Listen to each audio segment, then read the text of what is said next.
ప్రపంచము నలుమూలలకు విస్తరించిన ప్రియమైనటువంటి తెలుగు వారికి అందరికీ కూడా క్రీస్తు నామములో శుభాభివందనాలు తెలియజేస్తున్నాను. మరి ఒక జూన్ మాసంలో మనము వివాహం గురించి అనేక మైనటువంటి నూతన సంగతులను తెలుసుకుంటున్నాము. అందులో భాగంగా ఈరోజు మన యొక్క అంశం ఏంటంటే వివాహములో క్షమాపణ, ఫర్గివ్నెస్ ఇన్ మ్యారేజ్. మరి ఒక భక్తుడు అలెగ్జాండర్ పోప్ అన్నటువంటి భక్తుడు ఏమంటున్నాడంటే, తప్పు చేయటం మానవత్వము, క్షమించటము దైవికము. To err is human, to forgive is divine. కాబట్టి ప్రియులారా, మానవులుగా మనం తప్పిదం చేస్తుంటాం. టు ఎర్ ఈజ్ హ్యూమన్, తప్పు చేయటం మానవత్వం. మనము వి డూ మిస్టేక్స్. మన యొక్క జీవితంలో తప్పులు అనేకమైనటువంటి జరుగుతుంటాయి. No man is perfect. కాబట్టి తప్పులు చేయటం, కానీ ప్రభువారు కోరేటటువంటిది it's a divine thing. To forgive is divine. దేవుని యొక్క ఆత్మచేత నడిపింపబడేటటువంటి వారిలో ఉండేటటువంటి ముఖ్యమైనటువంటి లక్షణం ఏంటంటే క్షమించేటటువంటి గుణము. ప్రియులారా, నేను మిమ్మల్ని క్షమించినలాగా మీరును ఇతరులను క్షమించండి. క్షమాపణ.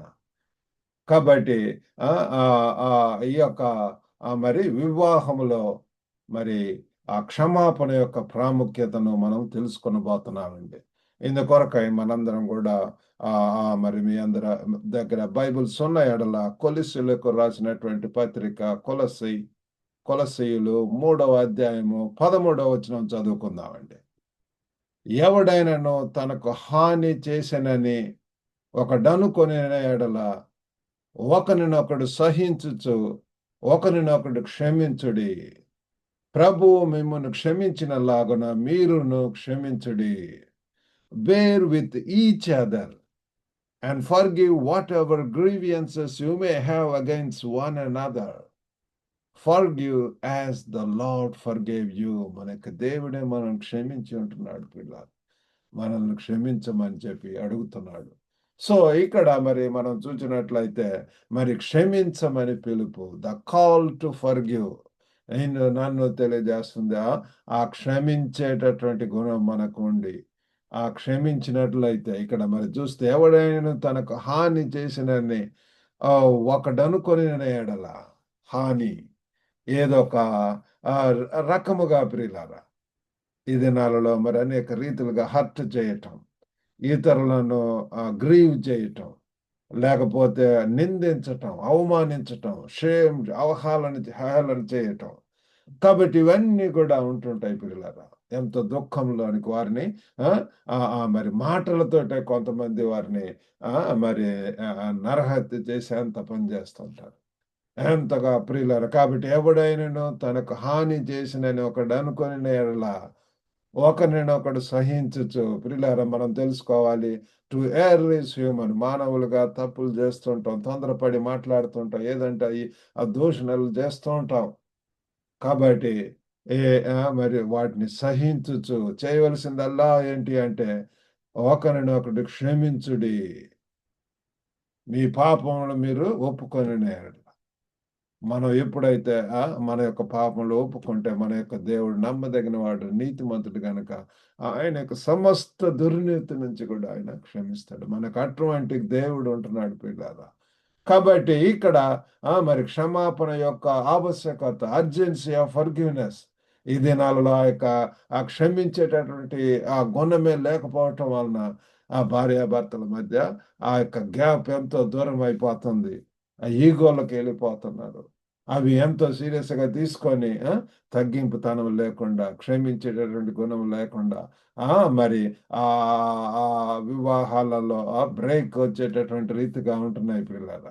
కాబట్టి ఇక్కడ మనం చూస్తే ఒకరినొకరు భరించుకొనుమని చెప్పి మనకు ఇక్కడ 13వ వచనంలో మనము చూస్తున్నాము. ఎవడైనా తనకు హాని చేసిన అనుకుని ఒకరినొకడు సహించమని పిల్లల. Paul's encouragement to bear with one another. సహించమని చెప్తున్నాడు. మరి మానవ అసంపూర్ణతను గుర్తించటం ప్రియులారా. Recognition of human imperfection.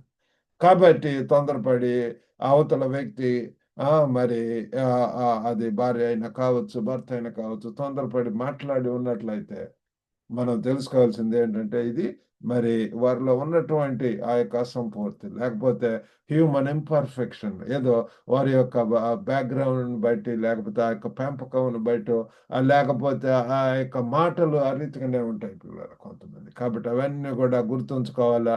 క్రీస్తు నుండి వచ్చినటువంటి ఆజ్ఞగా క్షమాపణ.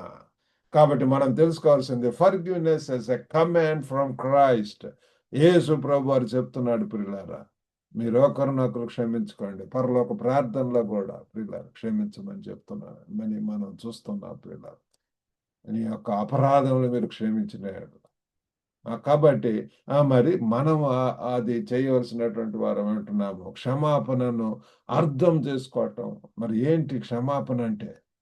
Definition of forgiveness. ఆగ్రహాన్ని విడుదల చేయటానికి ఉద్దేశపూర్వక నిర్ణయం ప్రియులారా. Deliberate decision to release resentment. ఒకరి మీద మనం చదువుకున్నటువంటి రీతిగా హాని చేయటము, లేకపోతే ఏదో ఒకటి జరిగింది అని చెప్పి అన్నటువంటి ఆగ్రహము, ఆవేశము, కోపము. మరి ఇవన్నీ కూడా ఇవి మరి పోవాలి అంటే ఉద్దేశపూర్వకమైనటువంటి నిర్ణయం పిల్లారా మనమే తగ్గించుకొని డెలిబరేట్గా డెసిషన్ తగ్గించుకొనేమా ఎల్లి క్షమాపణ వేడుకుందాం. అయ్యో నేను త్వరపడి ఈ మాటలు అన్నాను, ఎల్లి ఆ చేతులు పట్టుకొని లేకపోతే క్షమాపణ వేడుకోవటం, తగ్గించుకోవటం. అందులో ఎంతో ప్రియులారా మరి దేవుని ప్రేమ ప్రతిబింబిస్తుంది. God's love reflection. యేసు ప్రభువారు మన యొక్క పాపములు ఇవన్నీ చూసినట్లయితే ఎంత మరి మనల్ని రావలసినటువంటి శిక్షణ ఆయన యొక్క ప్రియ కుమారుని మీద వేసి ఉంటున్నాడు. ప్రభు మనల్ని క్షమించినట్లుగా క్షమించమని చెప్పి ఇక్కడ మనము చూస్తున్నాం ప్రియులాడ. మరి ప్రభు మిమ్మల్ని క్షమించిన లాగున మీరును క్షమించుడి. షరతులు లేనటువంటి మరి అపరిమితమైనటువంటి క్షమాపణ, అన్కండిషనల్ అండ్ బౌండ్లెస్ ఫర్గివ్నెస్. ఆ యొక్క ఫర్గివ్నెస్, ఆ క్షమించేటటువంటి గుణం మనలో ఉన్నప్పుడు ప్రియులారా నిజంగా we don't see any kind of gap between wife and husband. We don't see clashes, లేకపోతే అవన్నీ కూడా ఇది మరి సహజంగా తొందరపడి మాట్లాడుకుంటే ఆ క్షమించుకునేటటువంటి గుణం ఉండాలని చెప్పి మనం తెలుసుకుంటున్నాము. కాబట్టి వివాహంలో మరి క్షమాపణ యొక్క పాత్ర, the importance of forgiveness in marriage. మరి భావోద్వేగ స్వస్థతకు ద్వారాలు తెరవటం ప్రియుల, హీలింగ్ అండ్ రెస్టరేషన్. కాబట్టి అది మనము తెలుసుకోవాలి ప్రియుల. కాబట్టి ఇక్కడ కొలసీలు 3:14 చూస్తే ప్రేమ మనల్ని ఐక్యతలో బంధిస్తుంది ప్రియులారా. Love binds us in unity. కృపను ప్రదర్శించటం, డెమాన్స్ట్రేటింగ్ గ్రేస్ ప్రియులారా. కాబట్టి ఈ యొక్క క్షమాపణను మరి మనము ఆచరణలో పెట్టడానికి ప్రాక్టికల్ స్టెప్స్ ఏంటి అంటే, first of all you have to acknowledge the hurt. బాధను గుర్తించటం. మరి దట్ ఈస్ వెరీ ఇంపార్టెంట్. ఎవరినన్నా మరి ఏదన్నా తొందరపడి మాటలు అన్నప్పుడు, లేకపోతే వాళ్ళను మరి బాధ పెట్టినప్పుడు, హర్ట్ చేసినప్పుడు మరి ఆ యొక్క బాధను గుర్తించటం చాలా ప్రాముఖ్యం పిల్లల. మరియు దానిని విస్మరించకుండా ఉండండి. Recognise pain and avoid ignoring it.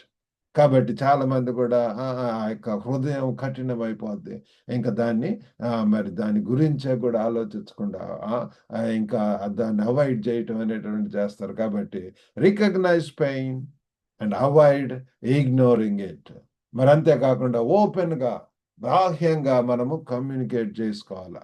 వారితో సంభాషించటం, వారితో మాట్లాడటం, నిజాయితీ గల సంభాషణలు, యథార్థవంతంగా ఆనెస్ట్ కన్వర్జేషన్స్ మరి pave the way for understanding. వెళ్ళి వాళ్ళతో సమయం ఉండి వాళ్ళతో మాట్లాడటం.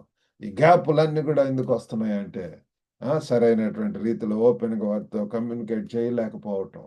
కాబట్టి అది గుర్తుంచుకోవాలి. మరి క్షమించాలని ఎంచుకోండి. Choose to forgive. మరి తగ్గించుకొని మనం వెళ్ళి కనుక క్షమాపణ వేడుకున్నప్పుడు, క్షమాపణ అనేటటువంటి ఒక మరి ఇట్స్ ఎ కాన్షియస్ డెసిషన్ ప్రియులారా. మనం వాలంటరీగా మరి క్షమించితే బాగుంటది అని చెప్పి మనం తగ్గించుకొని వెళ్ళినప్పుడు మరలా ప్రియులారా అవతల వ్యక్తి కూడా మనల్ని క్షమించడం అనేటువంటిది జరుగుతుంది. ఇద్దరు కలిసి మరలా కుటుంబంతో సాతాను ఏంటంటే ఇద్దరి మధ్య కూడా ఆ వ్యత్యాసం, గ్యాప్, లేకపోతే ఆ డిఫరెన్సెస్, ఆ డీవియేషన్, లేకపోతే ఆ యొక్క ఇట్లా ఇద్దరి మధ్య కూడా గ్యాప్ను సృష్టిస్తానికి ఆ బ్రేక్ ఉండేలాగా చేయాలని చూస్తుంటది, విచ్ఛిన్నం చేయటం ఇట్లాంటివన్నీ. కానీ మన యొక్క దేవుడైతే కలిపేటటువంటి వాడు. ఏ ఇద్దరు కలిసి ఉండటం అనేటటువంటిది పిల్లలు. ఒకవేళ ఇంకా సంవత్సరాల తరబడి మరి ఆ భార్యాభర్తల మధ్య మాట్లాడకుండా లేకపోతే అనేక రీతులుగా పిల్లలు ఉన్నట్లయితే దిస్ ఇస్ ద టైం తగ్గించుకొని నువ్వే గనుక దేవుని పక్షాన వెళ్ళి క్షమాపణ వేడి అర్జెంటుగా చేయవలసినటువంటిది ఏంటి అంటే క్షమాపణ. క్షమాపణ కోరుకున్నప్పుడు తగ్గించుకొని పిల్లలు అప్పుడు నిజంగా అవతల వ్యక్తి కూడా దేవుడు హృదయాన్ని కరిగిస్తాడు, మార్పు చెందిస్తాడు.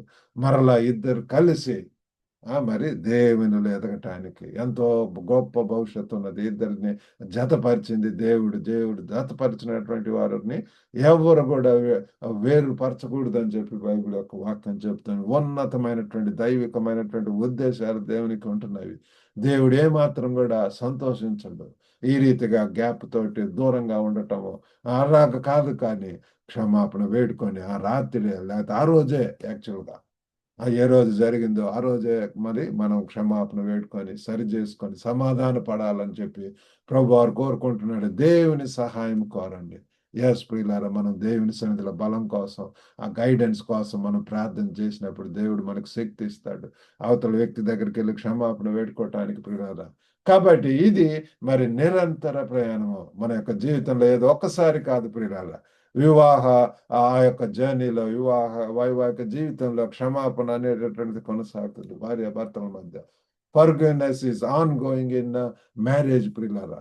మరి we need to reflect grace, కృపను మనము చూపించవలసినటువంటి వారు ఉంటాయి.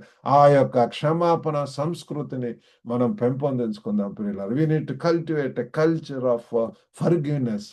అటువంటి మనలో ప్రియులారా ముఖ్యంగా I'm talking about the wife and husband. వారిద్దరి మధ్య కూడా ప్రియులారా అనేక విధములైనటువంటి కొంచెం కోపతాపాలకు వెళ్తుంటాం, లేకపోతే అవన్నీ వచ్చినప్పుడు తగ్గించుకొని క్షమాపణ వేడుకోవటం, మరి బంధాలను బలోపేతం చేయటం కోసం కూడా మరి ఈ యొక్క క్షమాపణ ద్వారానే దేవుణ్ణి మనం గౌరవించటం అనేటటువంటిది. Honouring God through forgiveness.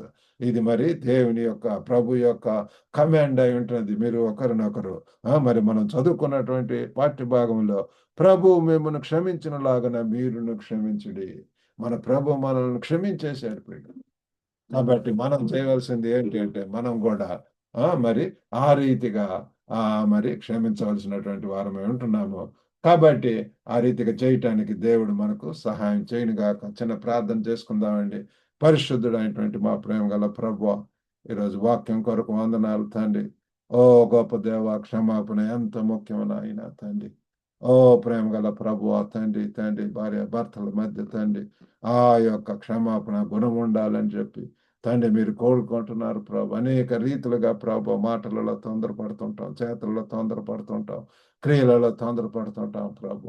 గొప్ప నాయన తండ్రి, తండ్రి తండ్రి క్షమాపణ ద్వారా మరలా సమాధాన పడి మరలా సరి చేసుకొని మరలా ప్రభు మంచి సంబంధం కలిగి ఉండి ప్రభు ముందుకు వెళ్ళలాగా సహాయం చేయండి. ఎంతమంది అయితే ప్రభు గ్యాప్ తోటి ప్రభు అయ్యో క్షమించలేనటువంటి స్థితిలో ఎంత చేస్తే ఇంకా నేను ఆ క్షమాపణను ఒకవేళ చెప్పినా సరే కొంతమంది మరి అది అలవాటు అయిపోతుంది ప్రభు. గొప్ప నాయన తండ్రి పూర్ణ హృదయంతో క్షమించటానికి ప్రభు, ఆ గొప్ప నాయన తండ్రి తగ్గించుకోవటానికి, ప్రేమించుకోవటానికి మీరు సహాయం చేయమని తండ్రి ఈ యొక్క వాక్యం తండ్రి ప్రతి ఒక్కరి హృదయాలు ఫలింపజేయమని యేసుక్రీస్తు నామమున వేడుకొనుచున్నాము తండ్రి. ఆమేన్. ప్రియులారా, మీకు అందరికి కూడా ప్రభు నామములో హృదయపూర్వక ధన్యవాదాలు. God bless you all. Have a blessed day.